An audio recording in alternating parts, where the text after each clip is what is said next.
La balada de Nunca Jamás, por Stephanie Garber. Capítulo 3.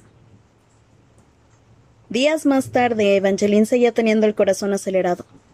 No quería pensar en el contenido del arco Valori. No quería preguntarse por sus secretos. No quería recordar lo desesperado que había sonado el viejo bibliotecario cuando dijo: «Si supieras la verdad». «Nos estamos quedando sin tiempo», dijo Havelock con voz ronca mientras su carruaje traqueteaba por una calle de adoquines cubiertos de nieve de un blanco azulado. Havelock había sido el guardián personal de Apolo, pero ahora actuaba como escolta de Evangeline mientras buscaban en secreto un remedio para la condición del príncipe. Durante la última semana habían visitado a místicos y boticarios, doctores en medicina y médicos de la mente. Abrieron puertas que previamente habían estado cerradas y entraron en bibliotecas llenas de fábulas, pero ninguna de ellas les sirvió de ayuda. Nadie ha estado suspendido desde la época de honor a Valor. Era la respuesta que solían recibir, seguida por miradas curiosas precedidas de despedidas rápidas.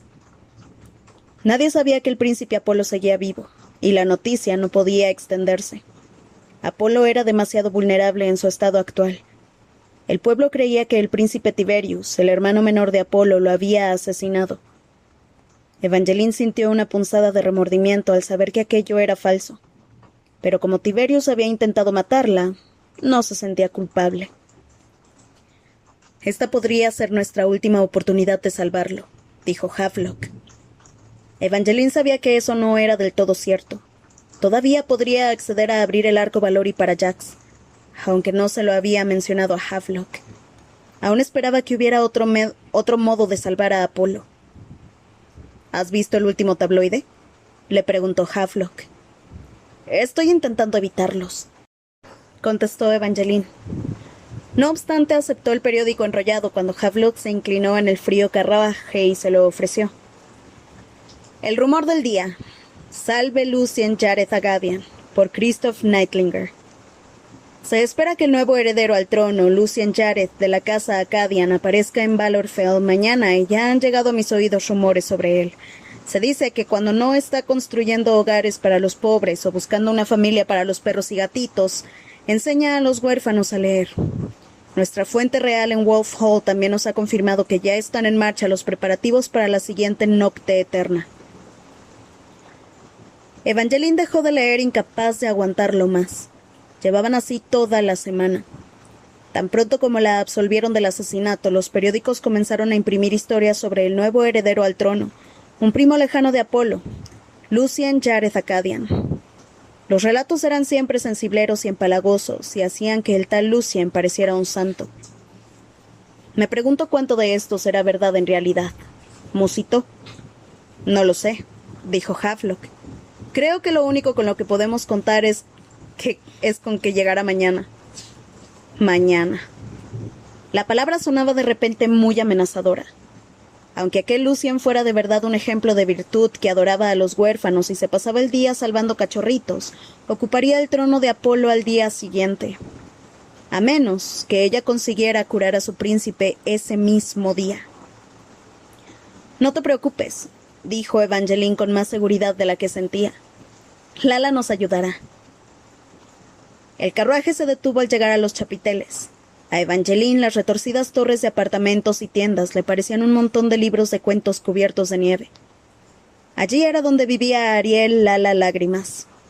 Lala, también conocida como la novia abandonada, era una destino, como Jax, aunque ella era amiga de Evangeline.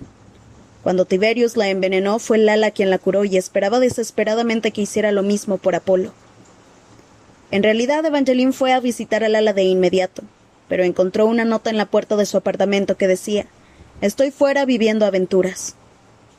Evangeline no sabía a dónde había ido su amiga a vivir aventuras, pero ordenó a algunos soldados reales que estuvieran pendientes de su regreso, algo que según los informes había sucedido aquella mañana. Mientras subía los peldaños hacia el apartamento de Lala, el aliento de Evangeline formaba esponjosas nubes blancas. No se había fijado antes, pero las barandillas tenían frases talladas. Cosas como: «Érase una vez una muchacha con una cola peluda que se agitaba cada vez que se avecinaba una nevada». Y «Érase una vez una casa de cuya chimenea, en lugar de humo, salían risas constantes». Sin duda el apartamento de Lala parecía el tipo de hogar del que podría escapar una risa espontánea. La fachada era de un alegre amarillo moteado, con una redondeada puerta blanca que tenía un llamador con cabeza de dragón. «¡Oh, mi querida amiga!». Lala abrió la puerta antes de que Evangeline pudiera llamar, en un borrón de sonrisas y calidez que la atrapó en un abrazo que hacía que pareciera que se conocían de toda la vida, en lugar de hace apenas unas semanas. «Has elegido el momento perfecto para una visita. Tengo mucho que contarte». Mientras Havelock hacía guardia afuera, Lala dirigió a Evangeline al interior con paso dicharachero, aunque su vivienda tenía justo el aspecto contrario. Tan pronto como cruzó el umbral, Evangeline descubrió que no era el mismo lugar reconfortante y acogedor que había sido tiempo atrás. La chimenea estaba vacía. Todavía estaba allí el alegre mobiliario, pero las paredes estaban desnudas y las mesas peladas. Incluso habían desaparecido las pequeñas jaulas lámpara de Lala, excepto la que descansaba sobre el montón de baúles que esperaba junto a la puerta. «¿Te marchas?». Evangeline sintió una enorme punzada de decepción. Esperaba equivocarse, pero incluso la ropa que Lala llevaba parecía confirmarlo. Habitualmente Lala vestía con lentejuelas o plumas o irisadas faldas de sirena, pero aquel día su vestido era del color tranquilo de la crema fresca, con unas mangas largas que escondían las llamas de dragón tatuadas en sus brazos bronceados. El vestido llegaba hasta el suelo, a la moda del glorioso norte. Pero cuando caminó hacia el sofá, Evangeline vio un par de botas de viaje de tacón sobresaliendo bajo el dobladillo. «Me moría de ganas de contártelo. Me he prometido». Lala extendió el brazo para enseñarle un grueso brazalete de compromiso, dorado y brillante y tan bonito como la exaltada sonrisa que curvaba sus labios. «Se llama Lord Robin Slaughterwood. Es un apellido horrible, lo sé, pero tampoco es que yo vaya a usarlo, como ya sabes». Lala se detuvo con una carcajada que Evangeline no esperaba. En el pasado, Lala le había confesado que los destinos estaban siempre luchando contra el ansia de ser lo que habían sido creados para hacer. Como ella era la novia abandonada, su mayor deseo era encontrar a alguien que la amara, aunque estaba destinada a ser abandonada en el altar, donde derramaría unas lágrimas tan poderosas que si un humano las bebía, moriría de desamor. Y aún así allí estaba Lala, con un nuevo brazalete de compromiso y sus preciosos ojos llenos de esperanza. «Me alegro mucho por ti», exclamó Evangeline, y la sorprendió un poco descubrir que lo decía en serio. De haber ocurrido unos meses antes, le habría preguntado si aquella breve felicidad compensaba su sufrimiento cuando inevitablemente le rompieran el corazón. La gente lo llamaba corazón roto, pero Evangeline creía que perder a alguien a quien amabas te rompía algo más que el corazón.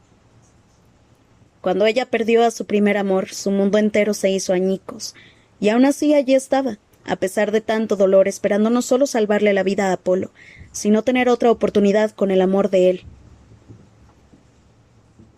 «Espero que el castillo Slaughterwood esté cerca», dijo Evangeline. «Me encantaría visitarlo. Sería fantástico». Lala sonrió de oreja a oreja. «El castillo Slaughterwood está a solo un día de viaje, y he pedido que este fuera un noviazgo largo. Con suerte organizaré un montón de fiestas». Las botas de Lala repiquetearon sobre el suelo de madera mientras se acercaban a uno de sus baúles y sacaba un pastel con forma de colmena, porque por supuesto tenía pastel guardado, junto a una cubertería y platos dorados con forma de corazón. Evangeline sabía que tenía que preguntarle si conocía una cura para Apolo. Como Havelock le había recordado, no tenían mucho tiempo, pero celebrar la dicha era importante, y Lala era su única amiga en el norte. Se permitió un par de minutos para disfrutar del pastel y de la dicha de su amiga, mientras ésta le contaba la historia de cómo había conocido a Robin y se había comprometido con él apenas unos días después. «Si alguna vez deseas volver a casarte, fingir que soy una damisela en apuros siempre me ha funcionado bien en el norte». Evangeline se rió, pero no debió resultar demasiado convincente. Lala se puso seria de inmediato. Sus ojos revolotearon sobre el atuendo de Evangeline. Se había quitado la capa, revelando el vestido de luto norteño, seda de un blanco puro cubierta de un elaborado diseño hecho con cintas de terciopelo negro. «Oh, amiga mía, lo siento mucho. Olvidé que sigues de luto por Apolo. He sido muy insensible, ¿verdad?». Como era una destino, Lala no experimentaba las mismas emociones que los humanos, pero aquella era en realidad una de las cosas que a Evangeline le gustaban de su amiga. Mientras que la falta de humanidad de Jax lo convertía en alguien de sangre fría y sin escrúpulos y en el azote de su existencia, la de Lala parecía ser la más auténtica y sincera. «Por favor, no te sientas mal. En realidad, no estoy de luto», le confesó Evangeline, y el resto de las palabras escaparon de ella. «Apolo está vivo. Las historias que has oído sobre que su hermano lo envenenó no eran totalmente ciertas. En realidad fue Jax quien lo hizo. Puso a Apolo en un estado de sueño suspendido para manipularme». Evangeline no estaba segura de cuánto sabía Lala del arco Valori. Apolo le había contado que los norteños creían que la historia era un cuento de hadas y que pocos conocían la profecía. Así que se lo explicó casi todo. «Jax cree que soy la llave que según la profecía abrirá el arco. Dice que si encuentro las piedras faltantes y le abro el arco, Apolo se curará». «Oh, vaya». Lala palideció. Su piel se tornó grisácea y sus ojos asumieron el temor de los ojos de una cierva. Era la primera vez que Evangeline la veía casi asustada. «No te preocupes», le dijo con rapidez. «No voy a abrirle el arco a Jax. He venido a preguntarte si tú podrías curar a Apolo». «Lo siento mucho, amiga. Aunque sé algunas cosas sobre pociones y hechizos, los que yo uso no suelen ser benignos, y nunca he dejado a nadie en estado suspendido. Es una magia muy antigua. Creo que Honora Valor la usaba en las guerras, cuando había demasiados heridos a la vez. Suspendía a aquellos a los que ni ella ni el resto de los sanadores podían atender de inmediato». Evangeline intentó no sentirse decepcionada. Aquello era más o menos lo que los otros sanadores le habían dicho. «¿Estás segura de que no sabes nada más? Me vendría bien cualquier información que tuvieras. El nuevo heredero llegará mañana y... Deberías abrirle el arco a Jax», la interrumpió Lala. «¿Qué?» Evangeline pensó que quizá la había entendido mal. Momentos antes habría jurado que Lala parecía turbada, pero su mirada estaba ahora despejada. ¿La habría malinterpretado antes o la estaría malinterpretando ahora? «¿No quieres salvar a Apolo?», le preguntó Lala. Evangeline sintió un escalofrío de culpabilidad. Había momentos en los que ella también se hacía esa pregunta. Quería salvarlo, pero a veces temía no desearlo lo suficiente. No podía decir que Apolo y ella estuvieran enamorados, pero se sentía unida a él. Estaban conectados. No sabía si era un remanente del hechizo de amor de Jax, si se debía a sus votos matrimoniales o si el destino había entrelazado sus caminos, pero sabía que su futuro estaba unido al de Apolo. Pensó en la carta que se había guardado en el bolsillo, la que había memorizado después de tanto leerla. «Querida Evangeline, me gustaría que hubieras conocido a mis padres. Creo que te habrían adorado y supongo que habrían dicho que no te merezco. Tú y yo no nos conocemos bien, lo sé, pero quiero conocerte. Quiero hacerte feliz. Puede que esta semana me haya pasado un poco, pero nunca antes había hecho esto y no quiero meter la pata. Estoy seguro de que lo haré, en algún momento de nuestro futuro. Pero te prometo una cosa. Evangeline Fox, ocurra lo que ocurra, intentaré que funcione. Solo te pido que tú hagas lo mismo». Mi madre solía decir: «El secreto para mantenerte enamorado es que alguien te retenga cuando empiezas a distanciarte. Y te prometo que yo siempre te retendré. Sinceramente tuyo y para siempre, Apolo». Evangelina encontró la nota en el dormitorio de Apolo después de que la hubieran absuelto de su asesinato. Al principio sus palabras la hicieron llorar. Después la hicieron albergar esperanza. Apolo estuvo bajo un hechizo de amor todo el tiempo que estuvieron comprometidos, pero Evangelina habría jurado que entre ellos había habido momentos de afecto reales. Aquella carta parecía confirmarlo. Parecía real, y la hacía creer que Apolo había experimentado algunos momentos en los que no estuvo hechizado. Aquella carta no parecía escrita por un joven embrujado. Parecía un atisbo auténtico de la personalidad del príncipe, de un príncipe que sentía lo mismo que ella. «Estoy dispuesta a hacer lo que sea necesario para salvar a Apolo, excepto abrir el arco de Jax», ¿Cómo se te ocurre pensar que debería hacer eso? Lala hizo un mohín con aspecto fugazmente indeciso, pero cuando habló de nuevo su voz sonó decidida y clara y totalmente perturbadora. El Valori no contiene lo que tú crees. Si yo estuviera en tu lugar, abriría el arco. ¿Tú sabes qué hay dentro?, le preguntó Evangeline. El Valori es un cofre del tesoro que protege los objetos mágicos más valiosos de los Valor, o una puerta hacia una prisión embrujada llena de todo tipo de criaturas mágicas, incluyendo la abominación que crearon los Valor. Lala se detuvo y frunció el ceño. Odio la maldición de las historias. Dejó en la mesa su pastel a medio terminar con un sonoro golpe. Tomó las manos de Evangeline y pareció concentrarse mucho.